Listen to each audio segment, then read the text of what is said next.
రాష్ట్ర కమిటీ పిలుపులో భాగంగా అంతర్జాతీయ మహిళా దినోత్సవం 1 నుండి 8 వరకు సభలు ఏర్పాటు చేయాలని నిర్వహించడం జరిగింది.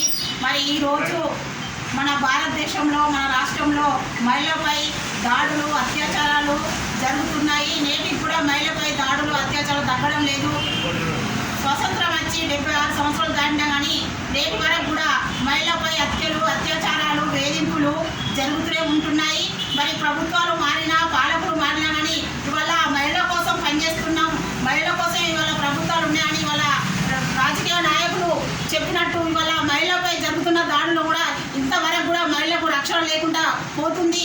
మరి ఇవాళ చూసుకుంటే ఇవాళ మణిపూర్ సంఘటన కానీ ఇవాళ ఇక్కడ లోకల్లో జరిగినటువంటి పెద్దపల్లి జిల్లాలో ఒక మైనర్ బాలికపై ఇవాళ రైస్ మిల్లో ఇవాళ గంజాయి తాగి వాళ్ళ మద్యం తాగి మత్తులో ఉన్నప్పుడు ఆ చిన్నపిల్లలన్నా పెద్దోళ్ళన్నా ఇవాళ 50 సంవత్సరాల నుంచి వెళ్ళి 10 సంవత్సరాల అమ్మాయి వరకు కూడా తెలియకుండా ఇవాళ మత్తులో ఉండి ఇవాళ అత్యాచారాలకు గురవుతున్నటువంటి పరిస్థితి, ఇవాళ దుర్భర పరిస్థితి ఇవాళ మన భారత